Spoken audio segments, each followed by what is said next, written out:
When you see a guy who was drafted #1 and a guy who was drafted, say, in the top 10, is the pressure, can you tell that there's more pressure on the #1 pick, or is it just all the same if you're a top drafted quarterback? I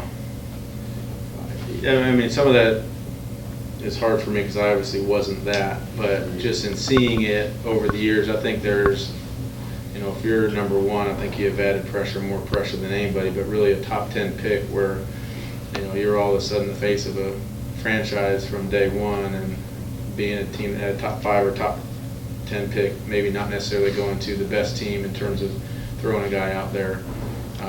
And I think that's why sometimes you see guys that are drafted a little bit later that get into, a system where there's good infrastructure, there's a good running game, there's a good defense, and they can kind of have time to, learn a little bit and not necessarily rely solely on the quarterback to win games right away.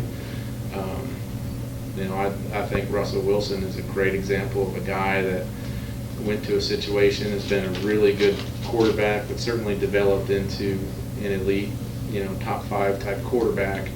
But that just didn't happen on day one. He was given some time to develop, and has always been talented. But that's an example I think you point to of a guy that went somewhere with great infrastructure and has really done a nice job in his career to continue to get better every year.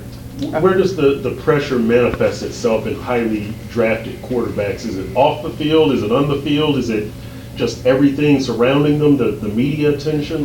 There's a lot of different things, but I also think as a young guy walking into a locker room with grown men, it's a little bit different than college in that all of a sudden you look around and there might be a guy 5 years older than 10 years older than you, might be playing with a Hall of Fame receiver or left tackle or whatever it is, and all of a sudden your job is to keep these guys happy, and that's a tough job sometimes, and one that maybe you haven't had to do before. I think the other thing is no matter what, in the NFL you're going to face adversity.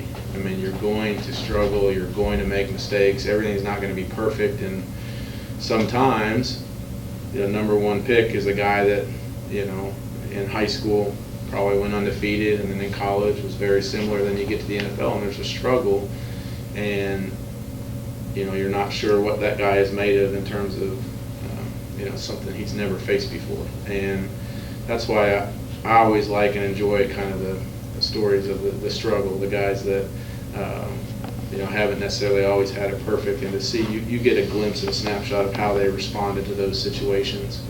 And I think that's really important for a quarterback, and sometimes hard to see evaluating guys.